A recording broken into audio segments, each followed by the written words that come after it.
آج سے 1300 سال قبل سندھ چھوٹا سا صوبہ نہ تھا، بلکہ سندھ کے نام کا اطلاق ایک وسیع علاقے پر ہوتا تھا جو مغرب میں مکران تک، جنوب میں بحر عرب اور گجرات تک، مشرق میں مالوا کے وسط اور راجپوتونہ تک، اور شمال میں ملتان سے گزر کر جنوبی پنجاب کے اندر تک پھیلا ہوا تھا۔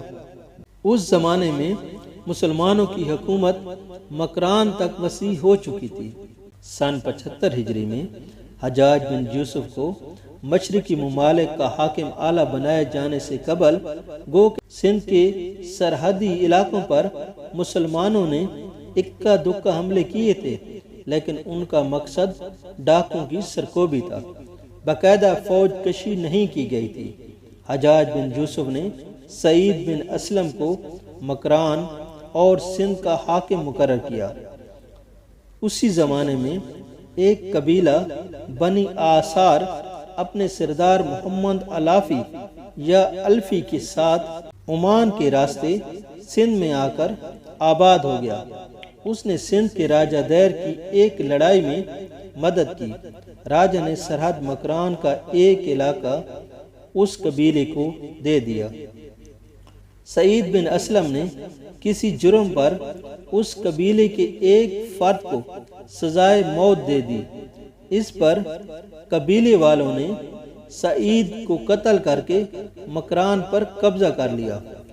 حجاج بن یوسف کو یہ خبر ملی تو وہ بہت غضبناک ہوئے اور انہوں نے اپنے ایک افسر مجاہ بن سہر کو مکران بھیجا۔ علافی اپنے ساتھیوں کے ساتھ مکران چھوڑ کر سندھ بھاگ گئے، جہاں راجہ دہر نے ان کو پناہ دے دی۔ راجہ دہر نے حکومت اسلامیہ کے باغی کو پناہ دی تھی، اس وجہ سے اس کے خلاف کارروائی مسلمانوں کے لیے ضروری ہو گئی۔ اسی اثناء میں مسلمان عورتوں اور بچوں کو لے جانے والے تجارتی جہاز سندھ کے بحری قزاقوں کے ہاتھوں لوٹ جانے کا واقعہ پیش آیا، اور راجہ دیر نے اپنی قوت کے گھمنڈ میں مسلمان عورتوں اور بچوں اور قیمتی سامان کو واپس نہ کرنے کا جو فیصلہ کیا، وہی اسے کیفر کردار تک پہنچانے کا باعث بن گیا۔ حجاج بن یوسف نے پہلے عبداللہ بن بنہان کی قیادت میں ایک فوج سندھ کے سیلی شہر دیبل بھیجی، لیکن عبداللہ لڑتے ہوئے شہید ہو گئے۔ پھر بدیل بن طیفہ کو، جو عمان میں تھے، حکم ملا کہ مکران کے گورنر سے 3000 سپاہی لے کر دیبل پر حملہ کریں، لیکن بدیل نے بھی لڑائی میں شہادت کا مرتبہ پایا۔ حجاج نے اپنے 2 سپہ سالاروں کی شہادت کے بعد فیصلہ کیا کہ سندھ پر منظم حملے کی ضرورت ہے۔ انہوں نے شامی لشکر سے 6000 پیادے سپاہی اور 6000 سوار لیے، بوجھ لادنے کے لیے کئی ہزار اونٹ فراہم کیے، ضرورت کی ہر چیز ساتھ کر دی، حتیٰ کہ سوئی دھاگا تک دیا۔ جب سندھ میں سپاہیوں کا ہاضمہ خراب ہوا، اس وقت سرقہ فراہم کیا گیا۔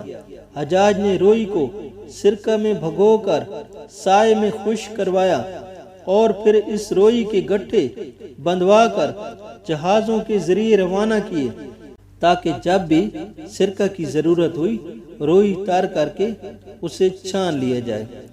فوجی ساز و سامان دیگر کئی جہازوں پر لاد کر دیبل روانہ کیا۔ اس میں کئی منجیکیں بھی تھی۔ ایک بہت بڑی منجیک بھی تھی جسے عروس کے نام سے پکارا جاتا تھا۔ یہ منجیک اتنی بڑی تھی کہ اسے حرکت میں لانے کے لیے 500 افراد کی ضرورت ہوتی تھی۔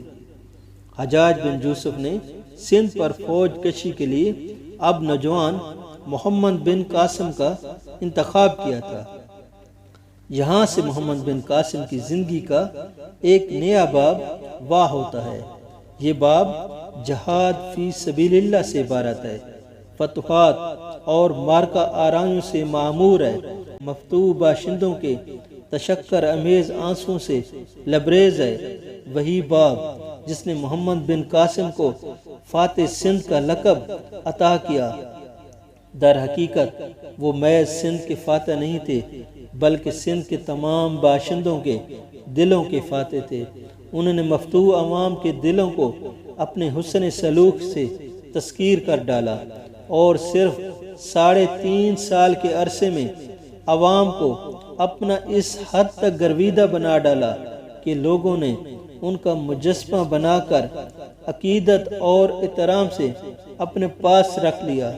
اتنی محبت، اتنی عزت اسی کو ملتی ہے جسے دلوں کو فتح کرنے کا ڈھنگ آتا ہو۔ حجاج بن یوسف نے جہم بن زہر کی قیادت میں جو لشکر روانہ کیا تھا وہ شیراز پہنچ چکا تھا۔ یہاں سے محمد بن قاسم اس لشکر کو لے کر خشکی کے راستے مکران پہنچے۔ یہاں سے ارمن بیلا کی طرف روانہ ہوئے، پنجگور پر حملہ کیا اور فتح نے محمد بن قاسم کے قدم چومے۔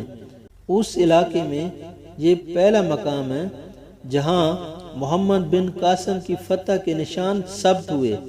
اس کے بعد ارمن بیلا فتح ہوا۔ 92 ہجری بمطابق 711 عیسوی میں محمد بن قاسم کی فوج دیبل پہنچ چکی تھی۔ سرزمین سندھ پر سب سے پہلے نماز جمعہ اسی جگہ ادا کی گئی۔ اسی دن بحری جہاز کے ذریعے فوجی سامان بھی پہنچ گیا۔ دیبل مغربی سندھ کا نہایت پرانا سیلی شہر تھا۔ ایران، عراق اور افریقہ کے بحری جہاز آ کر اسی بندرگاہ پر ٹھہرتے تھے۔ یہ بندرگاہ تقریباً 600 برس تک سندھ کی اہم بندرگاہ رہی۔ اس کے بعد 10ویں صدی عیسوی میں ایک نئی بندرگاہ لوہارانی بندر کے قیام کے باعث دیبل کی اہمیت کم ہوتے ہوتے بالکل ختم ہو گئی۔ خیال ہے کہ سندھ میں موجود بھمبور کے کھنڈرات ہی کسی زمانے میں دیبل کی بندرگاہ ہوا کرتے تھے۔ دیبل کی آبادی بہت زیادہ تھی۔ اس شہر میں ایک شاندار دیول مندر تھا جس کی وجہ سے اس شہر کا نام دیبل پڑ گیا۔ مندر کا گنبد بہت بڑا اور بلند تھا اور دور سے نظر آتا تھا۔ گنبد پر بہت لمبے بانس پر ریشم کا سبز پرچم لہرا رہا تھا۔ شہر کے گرد مضبوط فصیل بنی ہوئی تھی۔ محمد بن قاسم کے دیبل پہنچتے ہی شہر والے فصیل کے دروازے بند کر کے محصور ہو گئے۔ محمد بن قاسم کے حکم پر شہر کے چاروں اطراف خندقیں کھود دی گئیں اور جگہ جگہ مورچے قائم کر لیے گئے۔ جنگ شروع ہوئی۔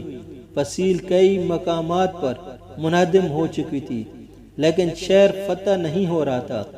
ایک دن ایک مفرور کسی طرح شہر سے نکل کر محمد بن قاسم کے پاس آیا اور کہنے لگا کہ نجوم کی کتابوں سے معلوم ہوا ہے کہ سندھ کو مسلمان فتح کر لیں گے، لیکن جب تک مندر پر جھنڈا لہرا رہا ہے اس وقت تک اس شہر کی فتح ممکن نہیں۔